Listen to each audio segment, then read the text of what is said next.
we believe if you're good enough to win the conference, you'll go to playoffs, and we believe we're good enough to.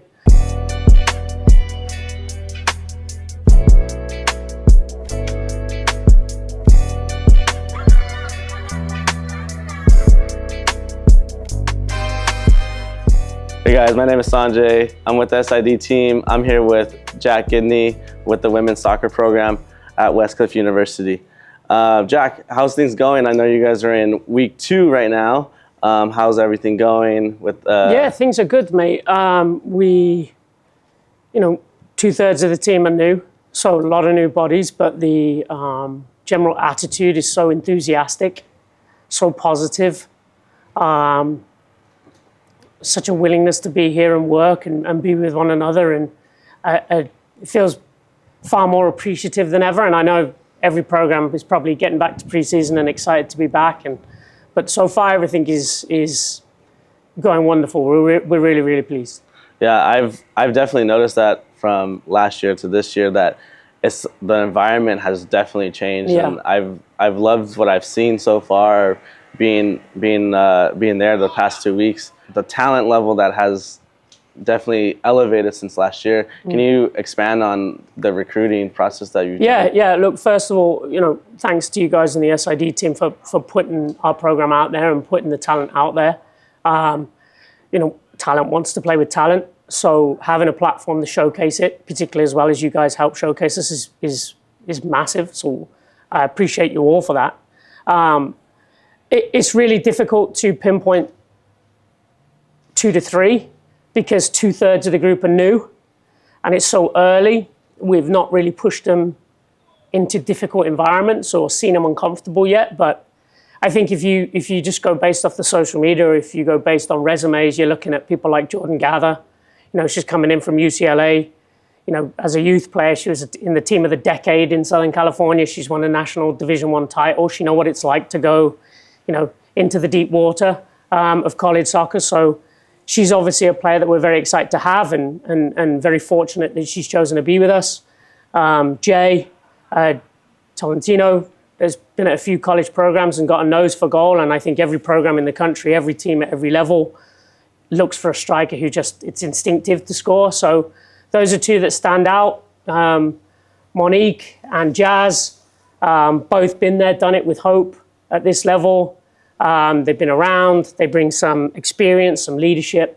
So yeah, look, I could talk to you about all of them. I could really talk to you about all of them. Even, this is our biggest freshman class since I've been here. Even some of the freshmen are outstanding. Marlene is a Southern California ODP and all-regional player. So there's, I could sit here and talk to you about all of them and their characters all day. They're a really wonderful group to work with so far, yeah. Yeah, that's definitely a good thing to see, is that you can expand as much as you want about the recruits that you brought in. And I think that says a lot about the program that you've created in these past 3 years. Just speaking on, you have so many new people coming in. Let's expand a little bit more on the returners. Like, who's some key players that you got returning from last year? Yeah, well, obviously we have some great leadership in Jordan Moreno, who last year was coming back off her ACL injury. So we probably used Jordan more than we wanted to last year. And she was great, but this year she's at full health and firing off all cylinders. She's looking great. Albie, we get back for her 4th year. We know what kind of talent Albie is. The last 2 preseasons, we'd lost her early to some kind of foot problems, but she looks great so far. She looks the fittest she's ever looked. She's looking real sharp. And then, Issa up front, who was our top goal scorer last year, she returns. And her vibes are just incredible. She elevates every room she goes into. So you look at those 3, and Jada Wilson, another Division I transfer from Fullerton, who got all conference recognition last year.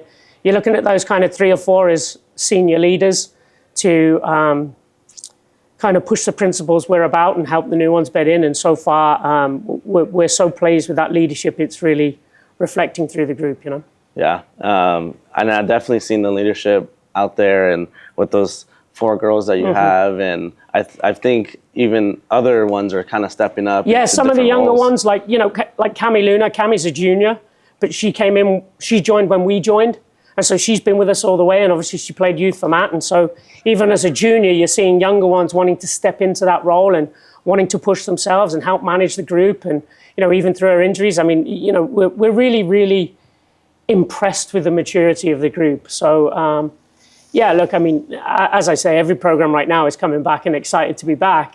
It's, can you keep that enthusiasm all the way through, even on the days when it's really difficult? Because college sports is difficult. It's every day. It's intense, So if we can keep it going, yeah, we think we have something. Definitely. And it's crazy that you mentioned difficult, and we're going to talk about last year and how your season last year wasn't the way that you expected. You had a lot of injuries, and you had a lot of ups and downs through that team. How are you going to bounce back from that? And obviously you talked about your recruits and everything, but what is the expectations? Well, some of it, look, I think, the staff, we're quite a self-critical staff. There was a lot last year that didn't go our way, and I would say we didn't react the best to it. We lost a couple of big players for different eligibility issues, or didn't get years back that we thought they were going to get back. We had a smaller team, so we were having to use bodies more than we were using previously. We had a couple of ACLs early on, and so it took us a while really to kind of accept that, I think, particularly last year being the current champions. I think we felt a pressure in year 2 to retain. And so I think we let that pressure get to us as opposed to focusing on the group. This year, having been able to kind of manage the group and the recruitment a bit more how we wanted to, I think we feel more relaxed. I think that's showing in the group. It's showing in the training. The preparation's great. And I think we've, last year was only my second year as a head coach, although I've been an assistant for a few years. I'm still learning all the time. And so the staff is still learning. So this year we're a bit calmer. We're a bit more about the vibes, as Issa would say. So yeah, we've improved as a staff on how we manage it. And I think that's transmitting in the training and the performance, and why things are feeling a little bit different this year. Yeah. We're going to talk a little bit about your guys' schedule. What in the schedule, how did you guys prepare? How's the preseason games going to prepare you for the conference? Who's your tough components? Yeah, the schedule's been really difficult with the change of conferences and schools moving, schools folding, some schools not wanting to travel. It's really difficult. I've probably done the schedule 4 times this year. With so many transfers coming in, particularly from the NCAA, and our conference getting a little bit smaller, and even when we came in, we kind of abandoned the theory of, well, we're going to try and increase the national ranking. We believe if you're good enough to win the conference, you'll go to playoffs, and we believe we're good enough to. So, we're very much a player-centric program, and these players, they come in with points to prove. And so we schedule as many NCAA schools as we can in preseason. So we play Laverne, we play Redlands, we play Cal State Monterey Bay, who are one of the top teams in the CCAA last year. That will be a great test for us, a real measuring stick.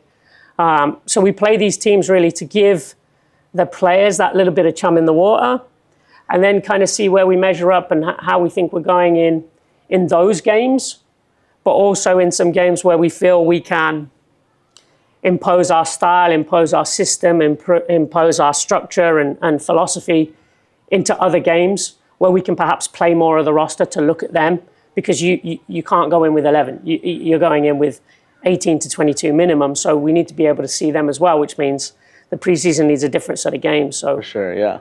It's a bit more of it's a bit more planning for the actual season component and then planning for the playoffs, as opposed to, look, we're going to pad the record out here and get as good as we can and try and pick up the points. We're not really about that. At the end of the day, it comes down to peaking in conference. And if you do the job right in conference, you get to play till you lose. So that's what we're hoping for. For sure. Can you expand on conference, and who do you think are going to be your tough opponents are going to be? Yeah. Merced, obviously, we know about them. They're a really good program. They're the reigning champions, conference champions, tournament champions. Then there's some schools I've been really impressed with. I thought Soka was massively improved last year. really massively improved. I know they added some coaches to the staff that we know from our area who we really respect. They do a good job. Their recruitment's been good. I've been impressed with La Sierra's recruitment, really good. Simpson obviously had a good season last year, kind of flew under the radar a little bit.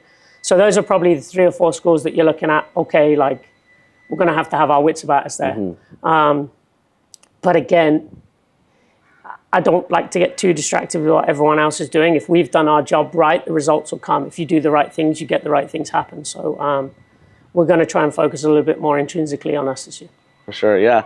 I know we're all excited to see you guys play, and you guys have many, many home games this year that fans can come and watch and and check us out and see what you've changed from last year to this year. But is there anything else you would like to add and let the fans know, like, what to expect, like really expect this year?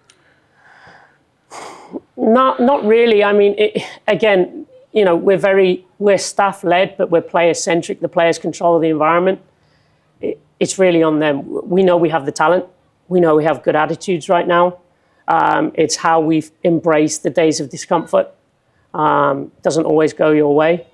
If we can get the system down, we can get the health right, and peak at the right moments, then yeah, hopefully we keep going into November.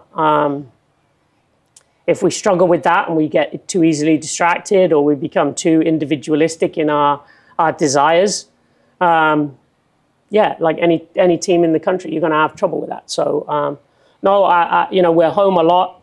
I think we have 3 or 4 games in the stadium. So, you know, as a soccer player, you know, I always say when I take a student athlete on a tour, that's the last place I go, because if you're a soccer player and you see that stadium, you want to play in it, come and support us. You know, as I say, the SID do a great job of supporting us and putting us out there. We're so pleased with that. It's a massive, massive tool for us.